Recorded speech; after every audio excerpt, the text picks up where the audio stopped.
Hello बच्चों, good morning. आज देखिए हम लोग पढ़ रहे थे रदरफोर्ड के परमाणु मॉडल जो दिया था उन्होंने, उसके दोष पढ़ रहे थे हम लोग। मैंने आपको पॉइंट लिखा दिए थे। अब देखिए कुछ बातें जो उसमें मैंने पॉइंट लिखाए थे दोष में, उसमें जो मैंने 2 पॉइंट लिखाए थे उनको मैं समझा देता हूँ, अच्छे सुनना। तो मैंने पहला पॉइंट बताया था कि नाभिक स्थायी नहीं, ठीक है ना। स्थायी कैसे नहीं? देखो, ये नाभिक हो गया। रदरफोर्ड के अनुसार इसके बाहर जो है वृत्तीय कक्षाएं हैं जिनमें इलेक्ट्रॉन घूमते रहते हैं। तो अगर मान लीजिए ये इलेक्ट्रॉन है, इस पर इसका अट्रैक्शन फोर्स लगेगा। तो आपने पढ़ा है मैक्सवेल, मैक्सवेल का नाम सुना होगा, फिजिक्स में बहुत अच्छे से नाम सुना होगा। तो मैक्सवेल के सिद्धांत के अनुसार ये जो है इलेक्ट्रॉन जो है, जब किसी, या कह सकते हैं जब कोई कण है किसी चीज की चक्कर लगाती है तो वो एनर्जी जो है अपनी रिलीज करती है, उत्सर्जित करती है, या उसकी एनर्जी खर्च होती है। तो जब उसकी एनर्जी खर्च होगी तो ऐसे वो घूमते रहेगा घूमते रहेगा घूमता रहेगा, और एक ऐसी स्थिति आएगी कि इसकी एनर्जी खत्म हो जाएगी। इसकी एनर्जी खत्म हो जाएगी तो वो इसमें गिर जाएगा। इसमें गिर जाएगा मतलब परमाणु का विस्फोट हो जाएगा, या परमाणु हमारा नष्ट हो जाएगा। तो जो उन्होंने बात कही तो वो मैक्सवेल के सिद्धांत के अनुसार अगर देखा जाए तो इस स्थिति में कभी भी परमाणु या न्यूक्लियस जो हमारा, जो नाभिक है हमारा, वो कभी भी स्थायी नहीं है।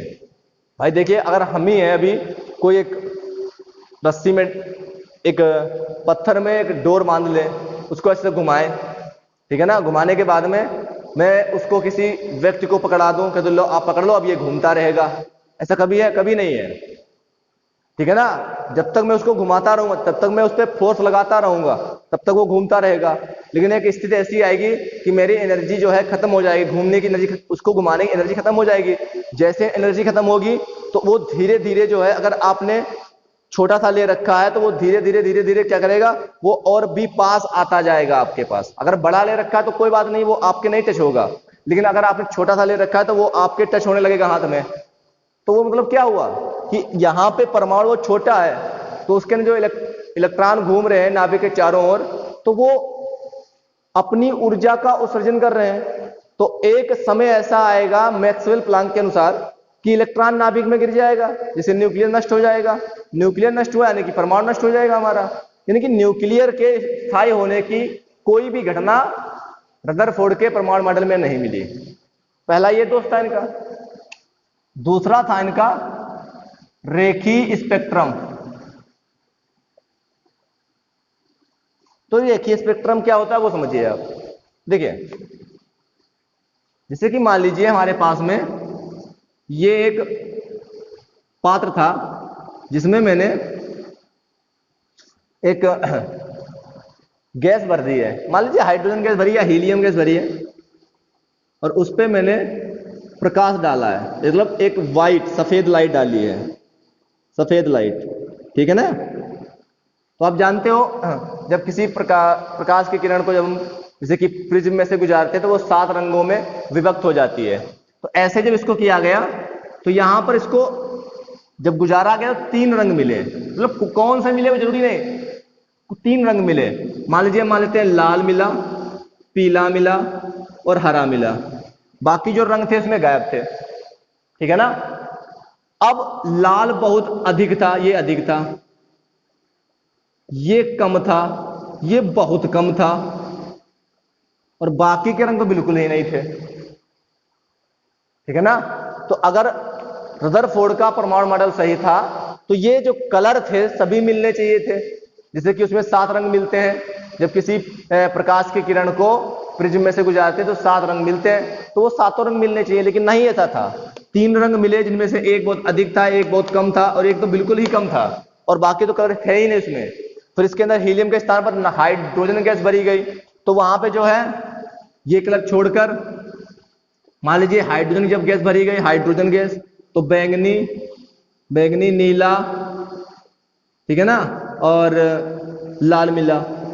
तो बैंगनी बहुत अधिक था, नीला बहुत कम था, लाल बहुत ही कम था, ऐसा देखने को मिला। हर चीज में चेंजिंग देखने को मिल रही थी।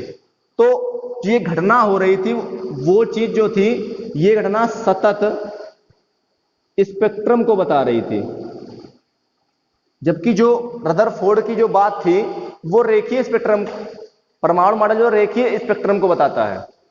ये आगे खोज हुई तो बोर के परमाणु मॉडल में आगे जानकारी मिलेगी, आपको अच्छे से मिलेगी, समझ में आएगा। तो ये बातें सतत स्पेक्ट्रम की है, जबकि परमाणु हमारा सतत स्पेक्ट्रम नहीं है, वो रेखीय स्पेक्ट्रम है। तो ये भी इनका पॉइंट गलत हुआ। मैं समझाता हूं आपको। देखिए, आपने बरसात के समय में देखा होगा इंद्रधनुष बनता है, रेनबो। तो रेनबो में 7 कलर होते हैं। आप फिल्मों में दिखाते हैं या आप कहीं सीनरी में देखते हैं, कहीं भी देखते हैं, मोबाइल में देखते होंगे या फिल्म में देखते हैं, तो वो रेनबो जो दिखाई देता है बहुत ही अच्छा दिखाई देता है, ठीक है ना, एकदम सब कलर अलग अलग होते हैं। लेकिन जब कहीं आसमान में कोई रियलिटी में जब आप देखते हैं, आसमान में जब कोई रेनबो बनता है, तो उसमें आप देखते हो कि सारे के जो सारे कलर हैं वो एक दूसरे में मिक्स रहते हैं, ठीक है ना, मिक्स रहते हैं। तो मतलब क्या हुआ कि वो सतत स्पेक्ट्रम है, एक दूसरे में मिक्स है, वो सतत स्पेक्ट्रम है, रेखीय स्पेक्ट्रम नहीं होगी अलग अलग हो, वो सतत स्पेक्ट्रम है हमारा। जबकि जो परमाणु है हमारा वो सतत स्पेक्ट्रम ना करके रेखीय स्पेक्ट्रम दर्शाता है। तो वो नील्स बोर के मॉडल में आगे खोज हुई और नील्स बोर ने इस बात को अच्छे से समझाया था।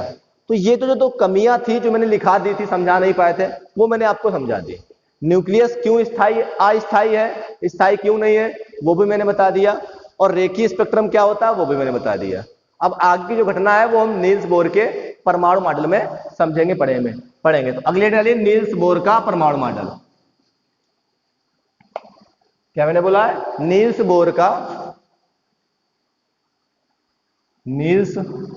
बोहर का परमाणु मॉडल। नील्स बोर का परमाणु मॉडल। इससे पहले एक मिनट रुक जाइए। इससे पहले आप जो है थोड़ी एक हेडिंग डाल लीजिए, न्यूट्रॉन की खोज। न्यूट्रॉन की खोज डाल लीजिए, मैं यहीं पे करवा देता हूं इसको, आपके लिए अच्छा रहेगा। न्यूट्रॉन की खोज यहीं कर लीजिए, आगे कोई दिक्कत नहीं होगी। तो न्यूट्रॉन की खोज कर लिए, उसके बाद में फिर हम नील्स बोर के परमाणु मॉडल को पढ़ेंगे, ठीक है ना। न्यूट्रॉन की खोज। तो न्यूट्रॉन की खोज में क्या हुआ, देखिए ध्यान समझिए क्या हुआ था।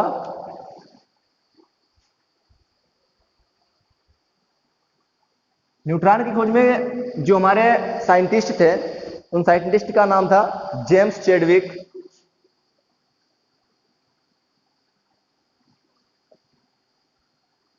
जेम्स चैडविक ने क्या किया, 1932 ईस्वी में जेम्स चैडविक ने सन 1932 ईस्वी में क्या किया, बेरिलियम लिया। बेरिलियम 4-9 था, 4 परमाणु क्रमांक और एटॉमिक मास 9। उस पर जो है अल्फा कणों की बौछार की, बमबारी इसको बोलते हैं। बेरिलियम पे जेम्स चैडविक ने अल्फा कणों की बौछार की, लगातार डालते गए। अब उनको यहां पे देखने को क्या मिला, अगर उनको जो देखने को मिला है वो मैं बात बताऊंगा, पहले सुनिए क्या होता। उन्होंने क्या सोचा था, पहले उन्होंने सोचा कि हमें ये मिल जाएगा 4 2 6 किसका होता है, कार्बन का, और 9 और 4 13, हमें ये प्राप्त होना चाहिए था। 4 2 6 9 और 4 13, ठीक है ना। तो जब जेम्स चैडविक ने सोचा कि ऐसा हमें कुछ मिलेगा, यहां पे 6 कार्बन वाला परमाणु क्रमांक वाला और 13 एटॉमिक मास परमाणु वाला, जो मैंने आपको वीडियो में बता रखा है अच्छे से। तो यहाँ पे 6 और 13 वाला मिलना चाहिए, लेकिन ऐसा नहीं मिला उनको। यहाँ पे क्या मिला, यहाँ पे मिला आपको उनको 6 कार्बन, परमाणु क्रमांक 6 कार्बन का होता है 6, और यहाँ पे उनको मिला 12 कार्बन, 12 वाला इनको यहाँ पे समस्थानिक कार्बन का प्राप्त हुआ। और क्या बचा यहाँ पे, यहाँ देखिए 4 2 6 टोटल हो चुके हैं, तो यहाँ पे तो बचा 0। ऊपर देखिए 9 4 13 होने चाहिए थे, 12 हुए, 1 बचा 1।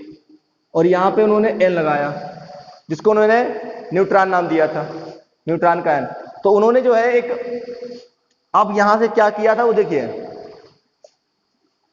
तो जब उन्होंने इस पे अल्फा कणों की बौछार की, तो जो किरणें थी उन किरणों के क्षेत्र में विद्युत क्षेत्र और चुंबकीय क्षेत्र, या ऐसे दिखा लेना इसको, ऐसे चुंबकीय क्षेत्र दोनों गुजारे, दोनों रख दिए न्यूट्रॉन के, जब न्यूट्रॉन की वो खोज कर रहे थे या वो एक्सपेरिमेंट ये कर रहे थे, विद्युत क्षेत्र और चुंबकीय क्षेत्र दोनों रखे।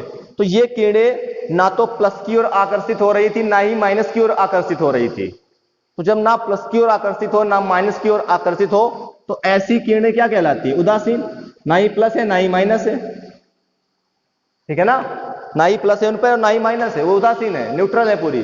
चेक कर लीजिए, देखिए zero atomic mass, atomic number कितना है, परमाणु क्रमांक कितना है, जीरो है, कोई चार्ज नहीं उन पे है, तो वो उदासीन किरणें हैं। तो इससे जो है न्यूट्रॉन की खोज हुई थी, ठीक है ना। क्या किया था उन्होंने जेम्स चैडविक ने सन 1932 ईस्वी में 4-9 बेरिलियम पर अल्फा कणों की बौछार की, जिससे उन्हें 6-12 कार्बन प्राप्त हुआ, कार्बन 12 प्राप्त हुआ, और साथ में 0N1 प्राप्त हुआ, जिसे उन्हें पता चला कि एक न्यूट्रॉन है जो उदासीन है। उदासीन कैसे हुआ कि जब वो एक्सपेरिमेंट कर रहे थे तो उन्होंने बीच में विद्युत क्षेत्र लगा रखा था, चुंबकीय क्षेत्र लगा रखा था, किसी भी क्षेत्र में वो किरणें विक्षेपित नहीं हुई, सीधे निकल गई। इससे वो क्या पता चला कि इन किरणों पर कोई भी चार्ज नहीं होता है, ठीक है ना। तो इसमें मैं हिंदी बोल रहा हूं, आप लिख लीजिए हिंदी क्या है, ध्यान सुनिए, बोले लिख लोगे या लिखना पड़ेगा? चलिए देखिए मैं लिख देता हूं, देखिए बेरिलियम तत्व पर, बेरिलियम तत्व पर अल्फा कणों की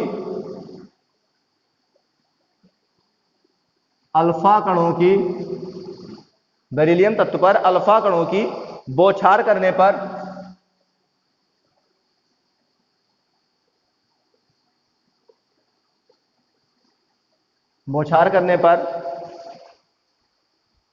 ठीक है ना, बौछार करने पर एक प्रकार की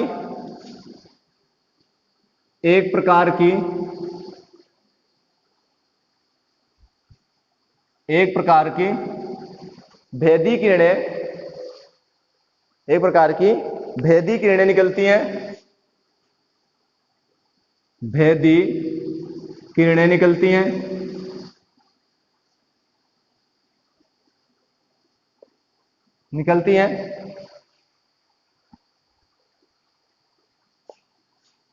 जेम्स चैडविक ने इन किरणों का अध्ययन किया,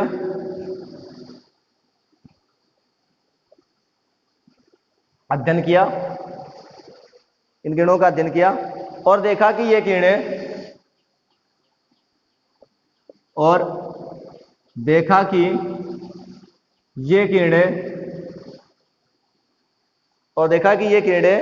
अतिसूक्ष्म विद्युत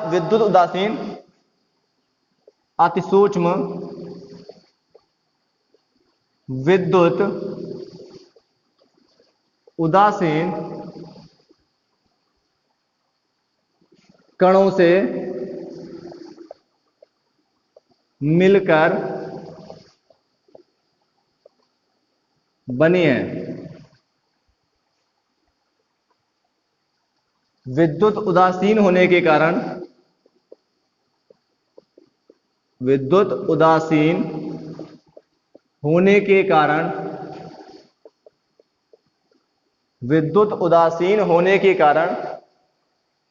इसका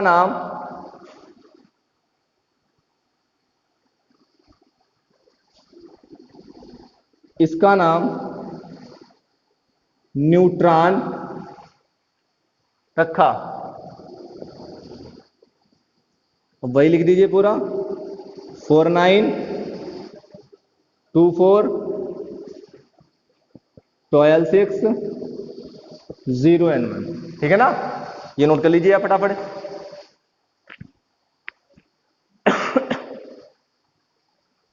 नोट कर लीजिए इसको फटाफट, नोट हो गया। चलिए इसमें बिठा दें,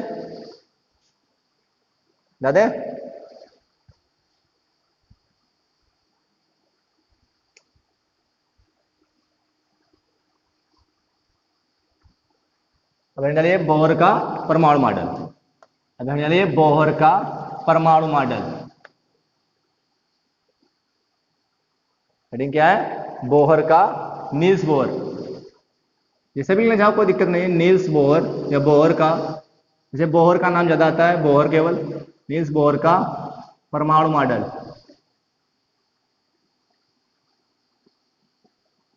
ठीक है ना? पहले मैं इसको लिखा देता हूं, बाद में इसको समझा दूंगा, ठीक है ना? या एक एक पॉइंट समझा चलूंगा, आपको टेंशन नहीं लेना। फटाफट लिख लीजिए इसको, मैं बोलता हूं। ठीक है, नील्स बोहर ने नील्स बोहर ने सन 1913 ईस्वी में, सन 1913 ईस्वी में रदरफोर्ड के परमाणु मॉडल, रदरफोर्ड के परमाणु मॉडल की कमियों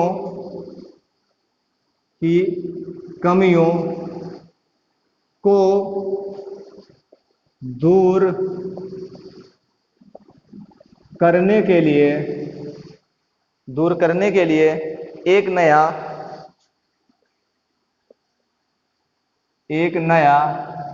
परमाणु मॉडल प्रस्तुत किया। एक नया परमाणु मॉडल प्रस्तुत किया। इस मॉडल की निम्न परिकल्पनाएं हैं। देखिए, परिकल्पनाएं बोल रहे हैं, इनका एक खुद का थॉट था, ठीक है ना? एक्सपेरिमेंट नहीं था इनका, एक थॉट था कि ये ऐसा एटम होगा, ठीक है ना? चलिए, नंबर 1, तो जो रदरफोर्ड ने बताया था वो बात इनके नंबर 1 में है। क्या है? इलेक्ट्रॉन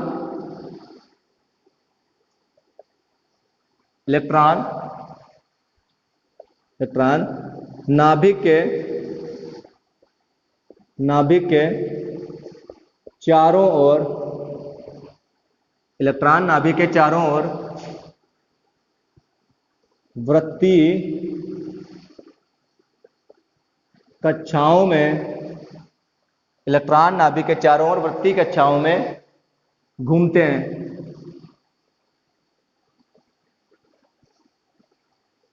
ये पहला पॉइंट, जैसा रदरफोर्ड का था वैसा इन्होंने दिया, इन्होंने भी यही सोचा। और इनके दिमाग में ये जो ये मॉडल है ना, वो कैसे आया था, कुछ बातें बता देता हूं मैं, पहले से सुन लेना। ये जो है एक खेल होता है पिंग पोंग, नाम सुना है? Ping pong. उस पिंग पोंग खेल के ये बहुत ही अच्छे खिलाड़ी थे, या इनको इसका चस्का था, बहुत अच्छे से पिंग पोंग खेलते थे, या इनको पसंद था पिंग पोंग खेलना। तो ये एक टाइम पिंग पोंग, जिसको हम बोलते हैं हिंदी में टेबल टेनिस के बहुत ही शौकीन थे। ये बहुत ही अच्छे से इसको खेलते थे यार, उसको खेलने में इंटरेस्ट ज्यादा लेते थे। तो ये पिंग पोंग खेल रहे थे, टेबल टेनिस खेल रहे थे। उनके दिमाग में ये विचार आया कि जो एक एटम है, उस एटम का जो आकार है तो वो एक इस टेबल टेनिस के, पिंग पोंग के जैसा है। ऐसा उन्होंने दिमाग में आया खेलने के समय, तब उन्होंने ये जो है अपना परमाणु मॉडल दिया था, ठीक है ना? चलिए, तो इलेक्ट्रॉन नाभिक के चारों ओर वृत्तीय कक्षाओं में घूमते हैं। नंबर समझा दें क्या? ये देखिए मैं समझा चुका था, नाभिक है, ये कक्षाएं हैं, इनमें इलेक्ट्रॉन है और ये ऐसे ऐसे घूम रहे हैं, ये पॉइंट दिया था उन्होंने। अगला देखिए, नाभिक के चारों ओर अनेक वृत्तीय कक्षाएं हैं, अनेक वृत्तीय कक्षाएं संभव हैं। इतना बढ़ा लो इसमें, संभव है, ठीक है ना? संभव है, परंतु इलेक्ट्रॉन, परंतु इलेक्ट्रॉन इन सभी संभव कक्षाओं में नहीं घूमते हैं। ठीक है ना, बल्कि इलेक्ट्रॉन कुछ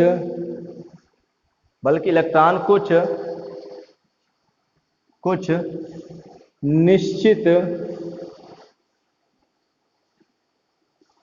कक्षाओं में बिना ऊर्जा उत्सर्जन किए घूमते हैं।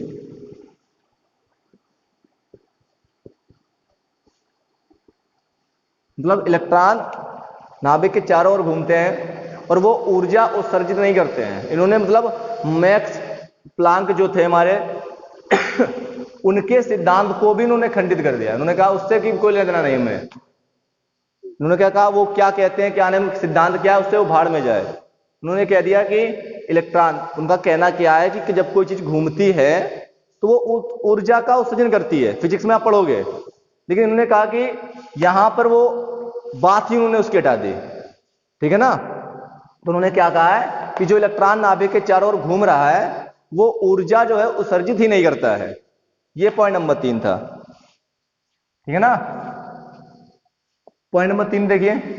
और ये भी कहा कि बल्कि इलेक्ट्रॉन कुछ निश्चित कक्षाओं में घूमते हैं। कुछ कक्षाएं, जैसे कि इसके सामने ये कक्षा हो गई, एक ये कक्षा हो गई, एक ये कक्षा हो गई।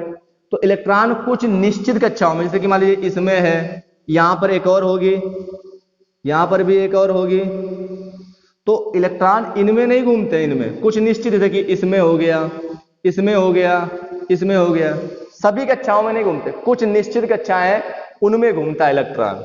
ठीक है ना, अगला पॉइंट देखिए। अगला पॉइंट है हमारा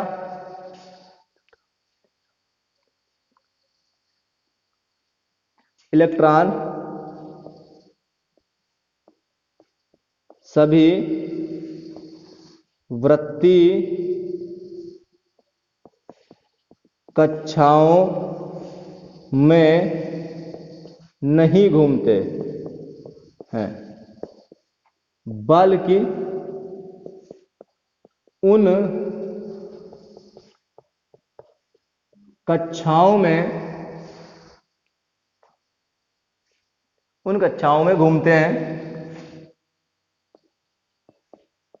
घूमते हैं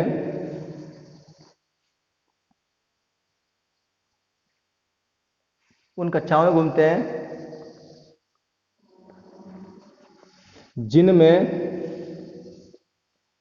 जिनमें उनका कोणीय संवेग h/2π का पूर्ण गुणित होता है। h/2π का पूर्ण गुणित होता है।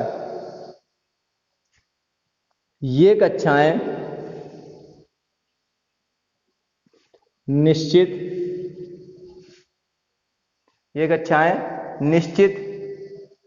कक्षाएं होती हैं।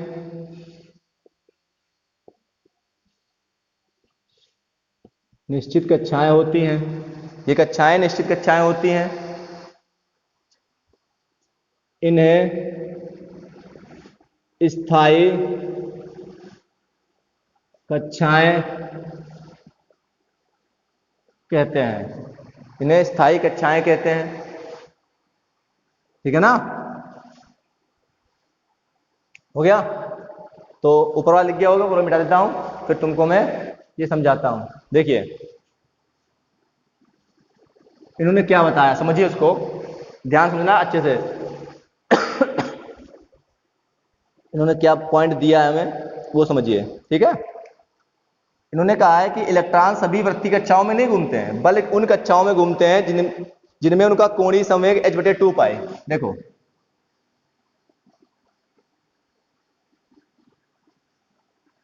ये हो गया।